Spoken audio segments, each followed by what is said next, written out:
So hey everyone, Greg and Mitchell here from GB Productions. Today we're just going to do a bit more of a casual video, and we're going to take Big Blue here. We just finished putting the mud tires back on, and we're going to try and hit some no maintenance roads nearby and see if we can find any mud. It's been a very dry spring and summer so far, so chances are it's going to be fairly uneventful, which is fine since this is my regular daily truck. So we don't want to break it and we don't want to get stuck. So yeah, we're going to hit some trails and we'll grab some lunch somewhere along the way, and we're going to try and film with our GoPros and get a few cool angles of the trails, and if we do run into any mud holes or anything, we'll try and set up some tripods and capture that action for you. So stay tuned and thanks for watching. There probably won't be a whole lot of talking. This truck is extremely loud. So yeah, just sit back and enjoy with the nice background music we're going to have playing for you. Right on.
are at the end of the line.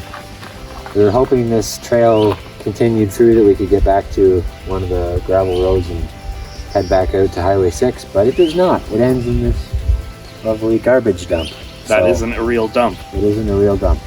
It is not a legal dump, but it's being used as one. So we thought that would be a good backdrop. And as you can see in the Google Earth imagery that I'm going to show you, this dump was not here 5 or 6 years ago. So somebody has decided to take it upon themselves to dump their shit. Smells like a garbage dump. Right beside a provincial park boundary. Lovely. Great. So, as far as I know, we're not out yet, but as far as I know, we didn't break the truck. We didn't puncture any tires or anything, as far as I can tell. That tire's got some rock-looking stuff on it, maybe that's from the puddle. But yeah, we're gonna get ourselves out of here now, and I guess that will conclude today's off-roading events. And it may be the last time we can do off-roading until we can come up with some Jeeps or something, because soon I'll be tearing apart Big Blue. But Mitchell's gonna buy a Cherokee. At some point when I'm done university, is the plan. And I might get one too, that way we've got 2 vehicles for off-roading. The reason why we want to get the vehicles specifically for off-roading is that it's not really a good practice to use your daily driven truck or whatever as an off-roading vehicle, because it's very easy to get yourself into trouble, and then you don't have your daily driven truck anymore for a bit. If you break it or you get it stuck in a mud bog, kilometers from anyone who can help you. With no service. No cell service here really, so. A few years ago, we didn't film it, but we went on an off-roading adventure over in Keppel Township, or Georgian Bluffs. Yeah, it was before we started GB Productions. And it was this truck, but it was only 2-wheel drive at the time, and we got ourselves into a world of hurt on that trip. Yeah, went through a big mud bog hole like you would do with all-wheel drive Jeeps, with 2-wheel drive and no weight in the back, and somehow got out of there. And as soon as we got out of the hole, we got stuck because we stopped to take a picture. We had to use chains to get out of that one. And then we tried to climb the rock escarpment, and we actually did finally, but then it got to be so muddy that we couldn't continue, so we had to come back up. And then almost got stuck in a farmer's field. Yes, it was a very fun day. Not for him. That was a high stress day. Now Greg will give his thoughts on the Posi-lock 4x4 system that we did the install videos for a little while ago. Yeah, so we used the 4-wheel drive for a lot of the no maintenance trails today, just to make things easier, and using 4-wheel low, you got more control, it's nice and slow.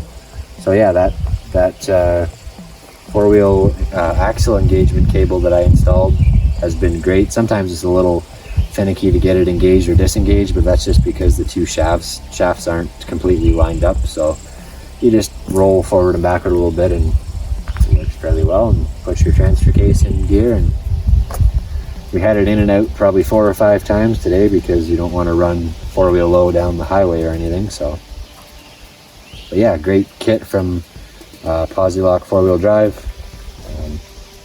I'm probably going to buy that kit for any other 4-wheel drive vehicles I have, just because you don't have to rely on electronics and you don't have to rely on vacuum then. So. And they work on basically any pickup truck. So they work on the GM trucks, they work on Fords, and they also work on these. Yeah, so you got to buy the right kit. But yeah, Posi-lock makes axle engagement cable kits for pretty much all of the 4x4 vehicles that would have an axle engagement module on. So check them out. Maybe they'll sponsor us. Maybe someday. Probably not. But. Takes viewers like you to watch our videos, like them, subscribe, and comment to let us know what you want to see us do in the future. Or what cars we should hunt for to do projects on. I mean, we got lots of projects, but if we know what viewers want to see, then we can kind of prioritize our projects a little better. Yes, so without further ado, please like, comment, and subscribe to this video. Visit our website, gbproductions.ca. Follow us on Twitter at gbproductions6 and on Instagram at gbproductions1. See you next time. Peace.